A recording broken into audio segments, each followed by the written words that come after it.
شیر شما بجوشونین 1 لیترشو، بعد که جوش اومد زیرش خاموش کنین، 2/3 استکان سرکه بریزین توش، پف میکنه شیر میبره. صبر کنید دلمه‌هاشو جدا کنید بذارید توی یخچال بخورید، نمک بزنید، پنیر خوشمزه میشه. آبشو بذارید توی یخچال، صبح بلند شین از اون آب 1 لیوان بخورید، یه ذره بلرمش کنید بخورید. چون آب زیاد میده، یه مقدار دلمه است. اون آبو بهش میگن ماء الجبن که همین وی پروتئینه که الان اومده. مقاله پشت مقاله داره چاپ میشه راجع به وی پروتئینا. به قدری برای اعصابتون خوبه. همین آبه. برای اعصاب خوبه، برای یبوست معجزه میکنه. خیلی خواص داره اون آبش. اون دلمه‌های جدا اون آبش که یه سری پروتئینایی داره که واسه مغز و همه چی خوبن و دستگاه گوارشو به شدت تحریک میکنن. تحریک شیمیایی میکنن و شکم شما کار میکنن. بهش میگن ماء الجبن، یعنی آب پنیر. بله.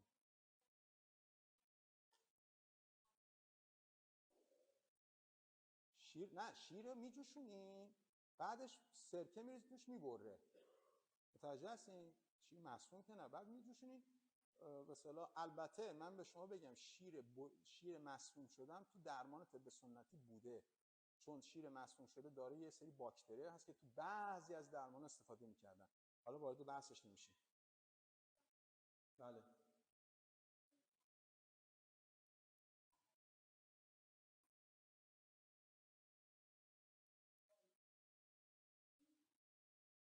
متاسفانه البته شما راست میگین، لبنیات واقعا آلوده است به خاطر 1000 تا مشکلی که داره، هورمون و فلان.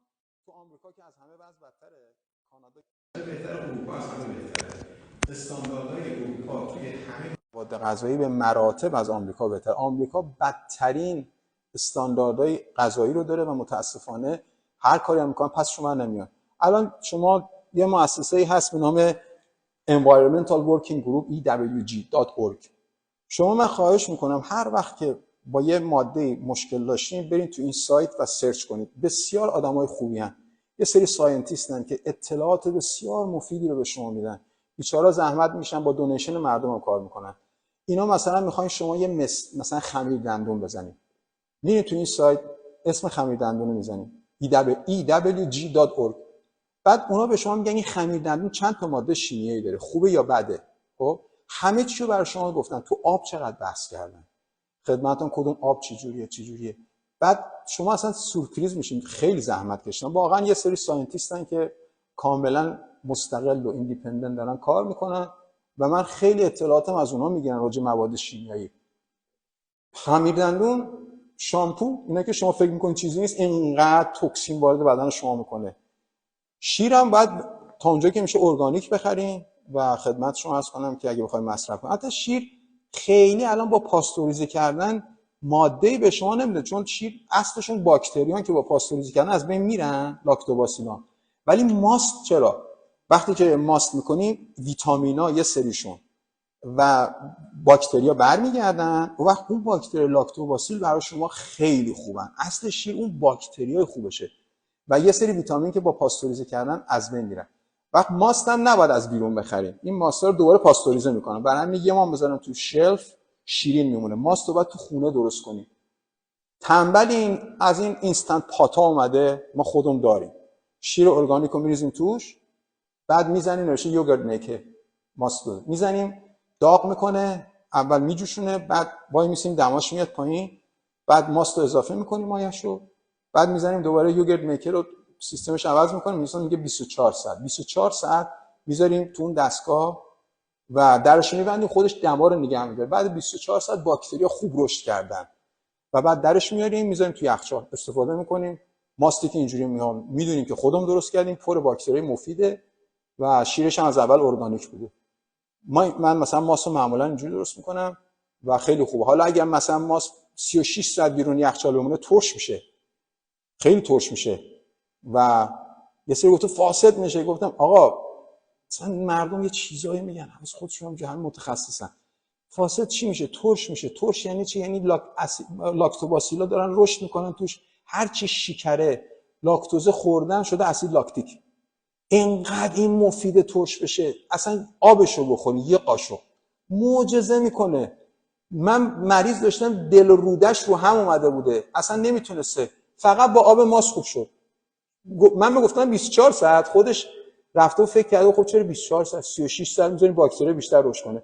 آقای دکتر من دستور شما رو نکردم. لایزادو 36 ساعت گذاشتم بیرون. ترش یه قاشق می‌خوردم اصلا رودم معدم همه خوب شد. چون انقدر باکتری مفید داره ماست وارد بدن میشه عجیبه. من یه نوزادی آورده بودم مونده بودن یبوست گرفته بود شکمش اصلا کار نمی‌کرد. بعد نوزاد چند روزه داد فریاد دکتر چی نمیتونیم بدیم نوزاد بچه کوچولو چی بهش بدیم و همه مونده بودن چیکار کنیم اینو شکمش کار نکنه.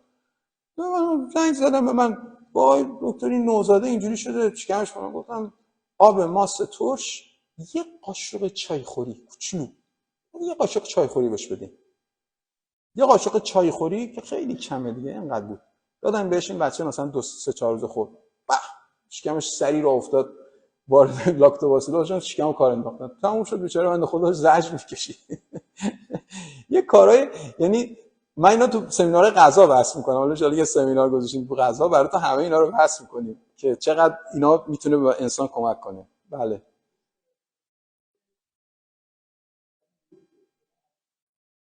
ما اینا رو به پزشکا آموزش میدیم چون که خطر تولید میکنه بعضی وقتا و اگه پزشک نباشه اگه خیلی طرف حالش بد بشه فقط باید پزشک اون بالا سرش باشه بتونه منیج کنه چون اتفاق افتاده اتفاقا بچه‌ها گفتن آقا به ما یاد بدین میگم ببین یه روز یه دندون پزشک من گفتش که آقای دکتر من یه نفر ماساژ میده منو خیلی دوست داره آدسن خیلی خوبیه شما این تکنیک رو به یاد بدین گفتم باشه خانم دکتر شما دندون پر کردن به من یاد میدی کاری نداره که ییج میکنی بعد میذاری توشو میبندی $200-300 هم میگیری خب نه نمیتونم یادتون بدم چرا کاری نداره که از دندون اصلا یه ذره قی بعد برمی‌داره یک دندون چه سحر می‌کنی اینا دستکارم میذاره روش تموم شد 5 دقیقه بعد گفت نه آخه بعضی وقتا ممکنه مثلا ریشه اونجا یه چیزی شو باشه صح مثلا پس بعضی وقتا شما اون بعضی وقتا رو میدونی ولی من که نمیدونم که برای همینه که متخصص برای بعضی وقتا درست شده که اگر یه اتفاقی افتاد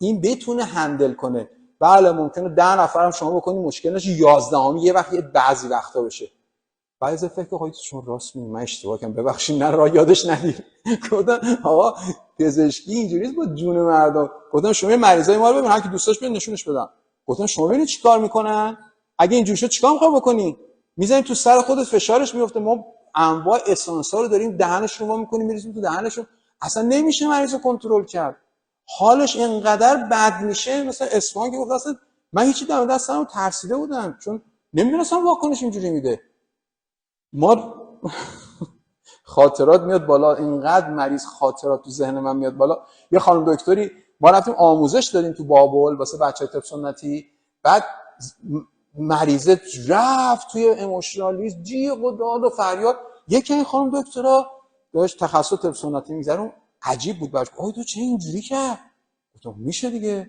خواستم بهتون نشون بدم گفت وای حالا گفت تو میشه رو منم تست کنی گفتم یعنی چی برو منم تست کنین دیگه من میخوام ببینم چی میشه کجاشون درد میاره گفتم خانم دکتر ببین این اولا تو آدم سالم که درد نداره که آدمی که مریضه درد داره گفت میدونم میخوام جاشو یاد بگیرم رو خودم جاشو میخوام جاشو باشه دراز بکش گفتم ببینیم میای این سانت پایین این سانت میری اینقدر معده رو فلان دست میذارین من اومدم دست بذارم که بهش نشون بدم دیدم به خانم دکتر ببین یک شوک عصبی داره اصلا وحشتناکه گفتم خانم تو من معذرت میخوام حالا دوستاشم وایسادن گفتم خانم تو من بعد یه چیز خدمت شما شوک عصبی وحشتناک بدی داری گفت من خندید نه آقای دکتر گفتم ببین خانم دکتر من کارم اینه شما که سر من تو کلازه من دست بذارم میفهمم دستم گذاشتم رو منطقه نگه داشتم گفتم خب حالا چته بگو دستم نگه داشتم حالش بد شد دستم نگه داشتم مثل آپلوجه گفت نه ما یه ذره همسرم مشکل دارم گفتم یه ذره گفت یه مقداری گاهی چیزه گفتم یه مقداری بعد همینجور داشت میمد بالا گفت میگم خیلی آخه چی شده میخواد طلاقم بده گفتم آها حالا شد گفتم که خب من اگر الان روی این کار کنم شما حالت به هم میخوره این شبکه بغض توشه گفت نه آقای دکتر من حالا من خندید نمیخوام فقط به من نشون بدین گفتم مقصر خودتی من این کار کردم ما تا فشار دادیم گفت آخ واکنش تشنج شروع شد شروع کرد دنداناش کلید کردن آنچنان تشنج میکرد دوستاش ترسیدن، پتو مینداختیم روش، چی گلاب آوردیم، یک داستانی داشتیم. ما این از اون تشنج بیاریم بیرون. تشنجی کرده 2 ساعت. بعد فهمیدیم که بله خانم دکتر کتک میخوره شدید از شوهرشون، کتک میخوره وحشتناک. شوهرشون تازه دندون پزشک بود مثلا، چه کتکایی به این میزد فلان اینا. بعد 1000 تا مریضی گرفته بود. بعداً اومد واسه من گفت گاهی تو بعداً من خوابم خوب شد، اینم خوب شد. بعد من تو مشهد رفته بودم درس بدم، این مشهدی بود اومد اونجا گفت تو یه دفعه دیگه بگین. گفتم من غلط کردم دیگه بگیرم. اون دفعه دیدیم چی شد، من باید چیز دستم باشه، یه اسانس. من مشهد چون اونجا رفتم کلاس بزنم، چند تا شهرستان‌های مختلف، کرمان، مشهد، اصفهان، اینا من بابل برای بچه‌ها کلاس گذاشتم که مریضاشون هم دیدیم که چیز بشه. هر جا می‌رفتیم براشون کلاس می‌ذاشتیم. و گفتم من نمیتونم خانم دکتر، من دستنام، من باید اسانسام دم دستم باشه، حالت بد میشه. ندید چی شد، مگه تشنج کردی؟ آره اینجوریه، مشکلات خیلی داره چیزش نه. ولی فیلماش هست، هر کی دوست داشت. من یه چیز خصوصی تلگرام دارم. بله بفرمایید.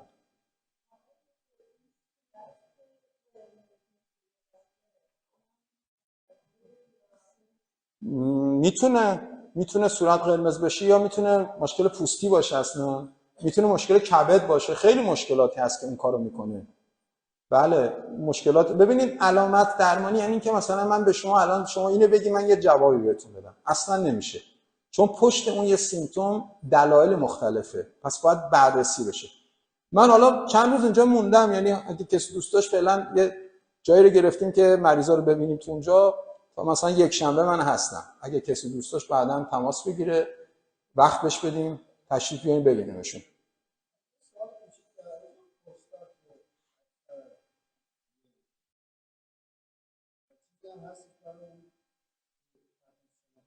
برای چی؟ پروستات بزرگ بشه؟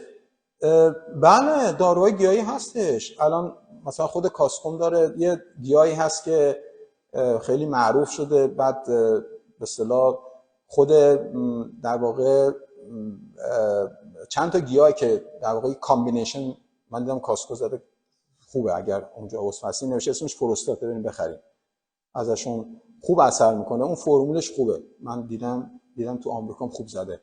گوجه فرنگی هست توش، به اصطلاح ساپالمتو که یه گیاهی هست که خیلی خوب تستوسترون کنترل میکنه، گیاهی هست حالا تو ایران نیست ساپالمتو. یه چیزی تخم تخم کدو خیلی برای پروستات خوبه. کاسکو فروشگاه کاسکو، آره اینجا هستش. هول فولستران دارن، ساپالمتو ترکیب اصلیشون، آره ساپالمتو، آره و خوبه. البته ما اگه خیلی اوضاع بد باشه، من خودم یه گیاهی رو تو ریسرچ پیدا کردم، هیچ جا گزارش نشده، برای پروستات عالیه و نیستش اینجا الان، ندارم، باستی از ایران بعضی وقتا میارم، ولی برای پروستات من تست کردم، آنتی اینفلاماتوری خیلی قوی و خیلی پروستات کوچیک میکنه. اینو خواصش چیه؟ فقط من دیدم یه مقاله راجع به آنتی اینفلاماتوری پابلیش شده، ولی خواص دیگه‌شو نمیدونم چیه. ما خواص دیگه‌شو کشف کردیم که چی هست. بله بفهم آنلاین چی پرسیدم؟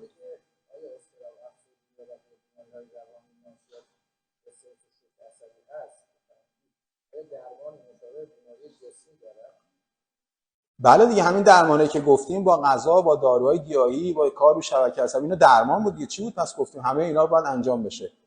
بعضی وقتا مثلا افسردگی اینا علتاش در واقع اصلا اینا نیست، علتاش یبوسته، توکسین باکتری. چون ما تو افسردگی میدونیم مثلا نوروترانسمیتر سروتونین الان میدن که در واقع سروتونین مغزو زیاد کنن. سروتونین 90% توسط باکتری روده درست میشه تو روده.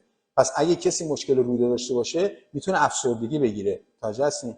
این سوالی که کردن فقط استرس نیست، یعنی حتی شما ناراحتی گوارشی داشته باشی ممکنه افسردگی که هیچی. من همه اینا رو تو بحثام گفتم توی یبوست و عوارضام. میتونی اسکیزوفرنی هم بگیریم، یعنی اسکیزوفرنی رو دیدن طرف یبوست داشته، باکتری روده باعث اسکیزوفرنی شدن. خیلی جالبه ها. 1900 و چند اینو فهمیده بودن و درمان کردن، حتی بیوشیمیشن. بعد به فرطه فراموشی رفت.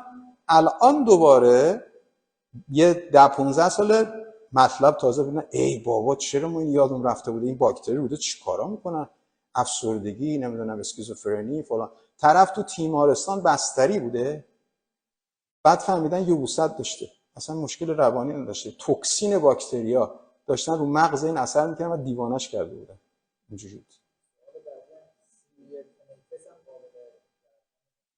تنتس خیلی پیچیده است بحثش، بعضیش قابل درمانه، بله بعد علتش چیه، بله، ولی باید مریض حتما دیده بشه. بعضی وقتا مال عضلات دورشه، بعضی وقتا مال کبد، خیلی علل مختلف داره، خیلی درمان عجیب سختیه، یعنی باید پیدا بشه دیگه، کار داره.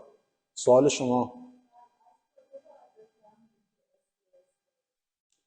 یه پرسشنامه‌ای داره که 3 تا لول استرس رو مشخص میکنه. حالا من پرسشنامه رو عکس میگیرم براتون میفرستم. خب شما پرسشنامه رو پر میکنید. شما اگر لول 1 باشین یعنی مثلا تازه آلارم مثلا شما، بعد لول 2، لول 3، بعد امتیاز میدیم. امتیاز که میدیم مثلا میگه شما دیگه کرشتین دیگه، یعنی دیگه خیلی اوضاع خرابه. یه پرسشنامه‌ای داره تنظیم کردن برای اینکه شما بدونید لول استرستون چقدره. بله. پرسشنامه اصلا به انگلیسیه، من باید فارسی ترجمه کنم. آره. کتابشون پرسشنامه استرس. یه آقای دکتری هست خیلی تو نشروپاتی معروف، اسمش چی میگم نفرم بهتون میگم. ایشون کتابای نشروپاتی رو می‌نویسه. اون پرسشنامه رو تنظیم کرده و سوالای خیلی خوبیه تو پرسشنامه، سوالای جدیه. بعد شما انگلیستون خوب باشه راحت جواب میدید.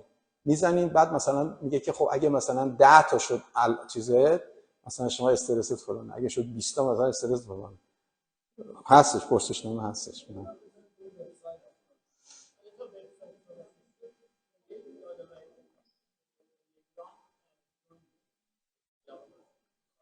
آره، به کانال تلگرام ما جوین بشین. ما انشالله اگر دوستانی که اینجا هستن کانال تلگرام دارن که تلگرام راحت تره، من یه سری مسائلی که امروز گفتم براتون میذارم. خب سوال دیگه بفرمایید.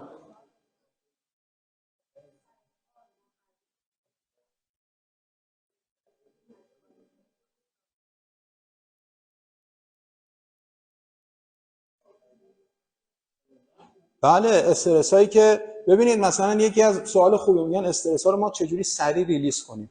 استرس های معمولی بهترینش که من متوجه شدم ورزش تنفسیه و یکی توش ریسرچ شده خیلی خوب جواب داده و یه سری مثلا چایه گیاهی مثل بابونه خیلی خوب اثر میکنه. اینه که مثلا توصیه شده، مثلا میگن که ورزشی که میگن که مثلا شما از مثلا سمت راست بینیتون سمت چپ رو ببندی، از سمت راست بینی نفس بکشین، بعد این رو ببندی 2 ثانیه نگه داری، 1 2، اینو ول کنی از سمت چپ بیاد بیرون. این از سمت راست بکشین، از سمت چپ بیاد بیرون. بعد حالا از سمت چپ بکشین ببندی 1 2، اینو ول کنی از سمت راست بیاد بیرون. آلترنیت کنی. مثلا 5 6 بار 10 بار که انجام بدین رو مغز یه اثر بسیار خوبی میذاره. من ریسرچ شده که این تنها نوع تنفسی هست که آلترناتیو، حتی مدل‌های مختلفش هست. تنفس فوق‌العاده باعث آرام بخشی میشه. تنفس‌های خصوصا عمیق، این یه نوعش هست، نوع دیگه هم هست دیافراگم. خیلی مدل داریم تنفس که در واقع کار میکنه، ولی این یه چیزای سریعشه. من به مریضان میگم اگه مواجه شدین با یک دعوایی داره استرس میده بهتون، گفتم محل رو ترک کنی، تنفس دیافراگمی انجام بدین. گفتن یعنی چی؟ گفتم که مثلا وایسین به یه دیوار تکیه بدین، تو نور خورشید باشه هر چی باشه، دستتون هم بذارین روی شکمتون قسمت معده، چشماتون رو ببندین، یه نفس عمیق بگیرین و به یه چیز خوب فکر کنین، یه چیزی که دوست دارین، یه گل، یه چیز هر چی دوست دارین بهش فکر کنین و به خودتون بگین که من اول باید خودم دوست داشته باشم. چرا باید استرس بکشم؟ چون من استرس بکشم به طرف مقابل که ضربه وارد نمیشه، که داره کیف هم میکنه، میگه عصبیش کردم. درسته؟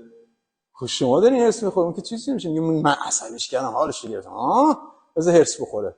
نه دیگه، شما بگین من چرا هرس بخورم، نفس بگیریم 5 ثانیه نگه داریم، بعد آهسته دهنتون رو قنچه کنین و بدید بیرون. ببینید حالا وقتی که نفس رو میکشید بایستی کاملا تمام ریه پر بشه. نگاه کنید چونه اومد بالا. 5. حالا دهن رو قنچه میکنیم، یواش میدیم بیرون. وقتی که میدیم بیرون تمام بدن رو شل میکنیم، میندازیم شونه رو، بعد ریلکس میکنیم، میگیم ریلکس ریلکس. دوباره میریم 4-5 مرتبه میگیم ریلکس، اعصابت آروم. یه گل مثلا قشنگی، یه صحنه زیبایی، یه اسم خوبی که دوستش داریم، بعد یواش میگیریم. 5-6 دفعه کنید، برمیگردید چقدر حالتون خوبه، فشارتون هم میاد پایین، ضربان میاد پایین، همه چی تنظیم میشه. خب دیگه بکنم تموم شد.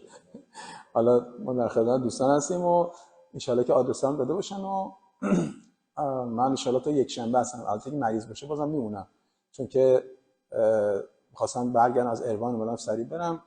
ممکنه واقعا احتیاج باشه یه مریضای خیلی امرجنسی رو دوستانتون هم بگن، کسی هست که واقعا فکر می‌کنی استرس داره یا مشکلات دیگه، من در خدمتتون هستم. امیدوارم که استفاده کرده باشین. یه سلامت.